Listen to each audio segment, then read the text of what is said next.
Oke, selamat datang kembali. Materi yang kita bahas kali ini luar biasa.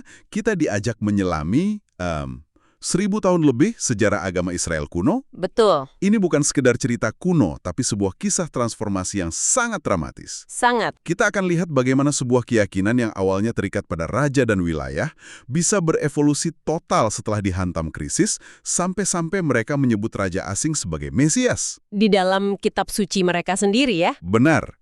Misi kita hari ini adalah memahami gimana caranya dan kenapa perubahan radikal itu bisa terjadi. Dan ini bukan cuma soal teologi kan? Ini studi kasus yang luar biasa tentang bagaimana identitas sebuah kelompok, budaya, nilai, bahkan cara mereka memandang Tuhan itu ditempa oleh tekanan sejarah. Oleh naik turunnya kekaisaran, gitu ya? Jadi monoteistis yang kita kenal sekarang.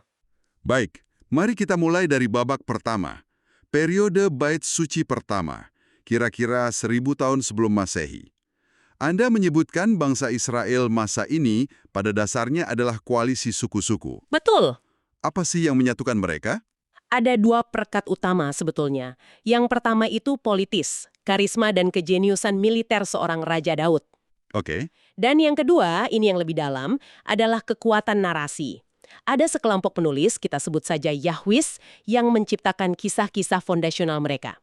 Apa yang membuat tulisan mereka begitu kuat? Gini, cara mereka menggambarkan Tuhan.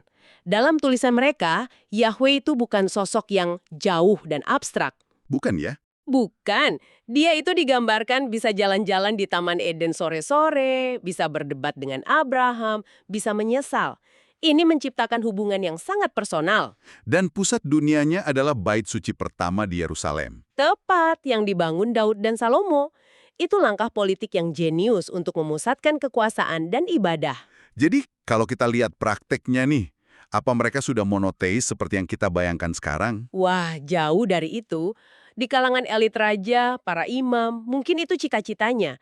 Tapi di tingkat masyarakat praktiknya sangat politeistis. Oh, begitu. Ingat, ini kan koalisi suku. Jadi orang-orang masih menyembah dewa-dewa kesuburan lokal, dewa nenek moyang mereka. Yahweh itu dewa utama, tapi bukan satu-satunya. Tunggu, ini menarik. Anda bilang agama mereka di awal itu optimis dan terbuka, di mana iman itu ditunjukkan dengan berdebat dengan Tuhan. Itu kedengarannya modern sekali. Betul sekali. Contoh klasiknya itu kisah Ayub atau Abraham yang menawar dengan Tuhan untuk menyelamatkan Sodom. Jadi iman bukan kepatuhan buta. Bukan, justru terlibat dalam dialog. Ada kepercayaan kalau Yahweh dan Israel itu akan tumbuh dan belajar bersama. Ini hubungan yang dibangun di atas persahabatan abadi Tuhan dan dinasti Daud. Tapi optimisme itu nggak bertahan lama. Nah, disinilah ceritanya jadi, wah seru sekali. Latar geopolitiknya berubah drastis kan? Tepat, kerajaan Israel itu bisa muncul karena ada kekosongan kekuasaan, tapi periode itu selesai, kekaisaran-kekaisaran raksasa bangkit lagi. Assyria, Babilonia. Benar, mereka seperti raksasa yang bangun tidur dan mulai merentangkan ototnya. Kerajaan kecil seperti Israel dan Yehuda ada persis di jalur mereka. Dan ini yang akhirnya mengarah ke bencana besar itu ya. Benar, setelah Salomo wafat, kerajaan pecah dua. Puncaknya di tahun 586 sebelum Masehi. Babilonia di bawah Nebukadnezar menyerbu Yehuda. Dan bukan cuma menaklukkan. Mereka menghancurkan Yerusalem sampai rata dengan tanah. Dan mereka membakar bait suci pertama. Simbol utama perjanjian mereka dengan Tuhan. Lalu apa yang terjadi pada penduduknya? Babilonia punya kebijakan standar, deportasi kaum elit.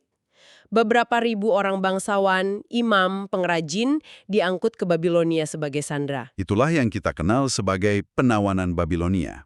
Peristiwa yang jadi trauma nasional mereka. Coba Anda bayangkan, kehilangan segalanya. Tanah air, kuil, kemerdekaan. Gimana caranya sebuah komunitas bisa bertahan dari trauma seperti itu? Mereka pegang dua hal yang nggak bisa dibakar api, kenangan. Kenangan. Pertama, kenangan masa keemasan mereka di bawah Raja Daud. Kedua, kumpulan tulisan suci mereka, kisah-kisah tentang Yahweh. Tanpa kuil, teks jadi pusat ibadah mereka. Dan fokus pada teks ini pasti ada efek sampingnya kan? Tepat sekali, karena fokus mereka jadi aktivitas intelektual, membaca, menulis, menafsirkan, mereka jadi sangat terampil di bidang itu. Mereka jadi sukses di Babilonia. Justru itu, jadi administrator, guru, cendekiawan. Tapi ada sisi lainnya. Terpisah dari tanah air, identitas mereka justru mengeras. Mengeras itu seperti apa maksudnya? Sumber Anda memberikan analogi yang bagus banget.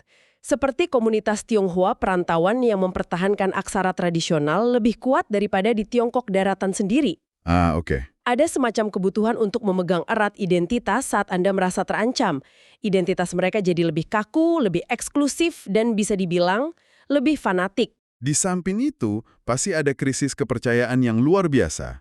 Pertanyaan, kenapa Tuhan membiarkan ini terjadi? Pasti menghantui mereka. Tepat? Padahal kan ada janji kerajaan Daud akan abadi. Nah, itu dia. Pertanyaan itu adalah pusat krisis teologis mereka. Dan para nabi muncul dengan jawaban yang akan mengubah segalanya. Apa jawabannya? Jawabannya bukan Tuhan kita dikalahkan Dewa Babilonia. Bukan itu. Jawabannya adalah, ini terjadi karena kita yang salah. Kita yang melanggar perjanjian. Jadi mereka menginternalisasi kesalahannya. Dosa apa yang mereka anggap telah dilakukan? Para nabi mengidentifikasi 3 dosa utama. 1, menyembah dewa-dewa asing. Itu pengkhianatan. Oke. 2, menempatkan otoritas raja setara dengan Tuhan. Dan 3, ya secara umum melanggar hukum Tuhan.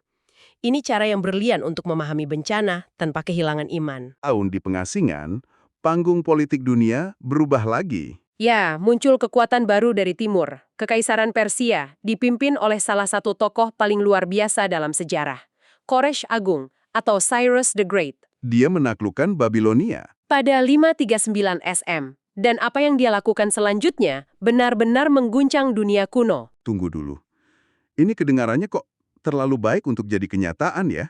Haha, Anda menangkap intinya. Seorang kaisar menaklukkan sebuah bangsa, lalu membebaskan tawanannya, mengizinkan mereka pulang, dan bahkan mendanai pembangunan kuil mereka lagi. Apa untungnya sih buat Koresh? Nah, itu dia pertanyaannya kan? Itu bukan murni kebaikan hati. Itu adalah sebuah langkah catur geopolitik yang jenius. Strategi pecah belah dan kuasai. Tepat sekali.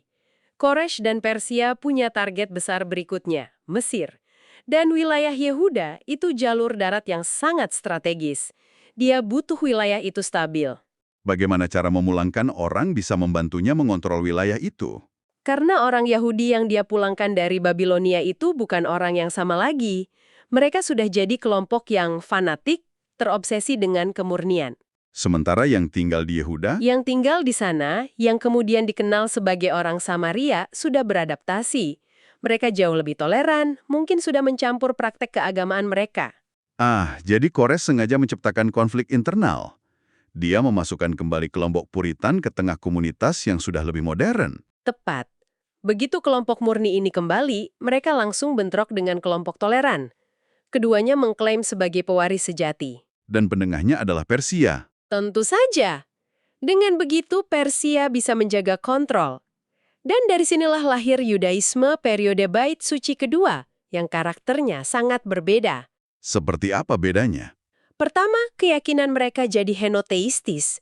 Mereka tahu ada dewa-dewa lain, tapi bagi mereka hanya Yahweh yang terbaik. Sisanya berhala palsu. Kedua, mereka jadi anti-monarki. Sangat. Trauma dengan raja-raja yang dianggap berdosa. Kekuasaan sekarang beralih ke para imam dan ritual di bait suci. Dan yang ketiga, yang paling ekstrim, fokus pada kemurnian itu. Betul. Agama mereka jadi budaya yang sangat tertutup. Pernikahan dengan orang asing dilarang keras karena dianggap mencemari. Sampai separah apa? Ada seorang pemimpin imam bernama Ezra yang bahkan memaksa pria-pria Yahudi menceraikan istri-istri non-Yahudi mereka demi menjaga kemurnian. Wow.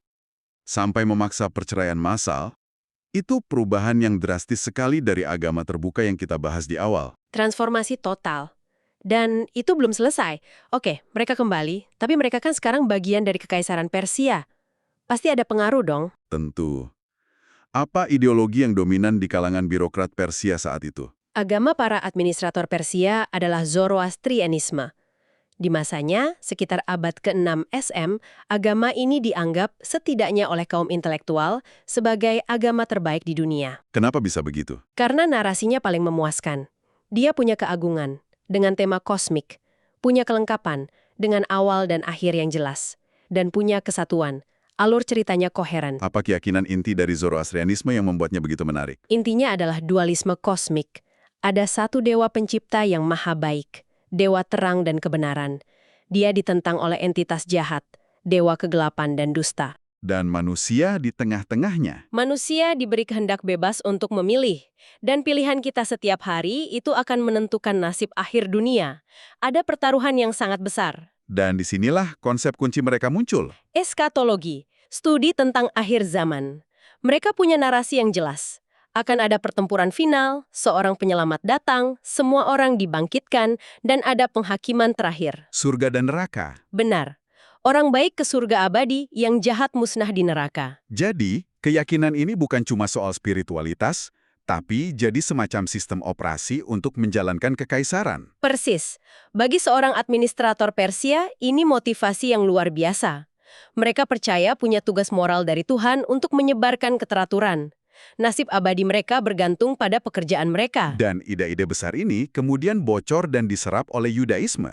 Bukan cuma bocor, tapi diserap dan diadaptasi secara mendalam. 3 ide raksasa dari Zoroastrianisme menemukan rumah baru dalam Yudaisme. Yang pertama, Eskatologi, yakinan bahwa sejarah bergerak menuju satu titik akhir, sebuah pertempuran final di mana Israel akan menang. kedua pasti kerangka baik versus jahat itu. Anda benar. Dunia sekarang dilihat sebagai panggung pertarungan kosmik antara kekuatan baik, Israel, yang setia, dan kekuatan jahat, yaitu kekaisaran-kekaisaran, penindas. Dan yang ketiga, yang mungkin paling berpengaruh, adalah gagasan tentang sang penyelamat. Tepat. Konsep sang Mesias yang dalam beberapa teks disebut anak manusia. Ide bahwa akan datang seorang pahlawan keturunan Daud untuk memimpin Israel menuju kemenangan. Dan ini benih konsep yang kemudian diadopsi oleh kekristenan dan Islam. Benar sekali. Luar biasa. Jadi kalau kita rangkum perjalanannya, kita mulai dari agama lokal yang relatif terbuka. Lalu, dihantam pengasingan, jadi tertutup dan berfokus pada kemurnian teks. Dan akhirnya, melalui kontak dengan Persia, ia menyerap visi kosmik tentang akhir zaman dan menjadi agama global. Sebuah perjalanan yang sepenuhnya dibentuk oleh hantaman sejarah, penaklukan, pengasingan, dan ironisnya, strategi geopolitik seorang raja Persia. Semuanya berkontribusi membentuk fondasi bagi 3 agama besar dunia. Ini benar-benar menunjukkan betapa ide dan keyakinan itu nggak lahir di ruang hampa. Tentu saja. Dan ini membawa kita pada satu pemikiran terakhir untuk Anda renungkan. Silahkan. Bukan saat kita berinteraksi bebas dengan dunia luar, atau justru saat kita dipaksa mendefinisikan siapa diri kita sebagai perlawanan terhadapnya.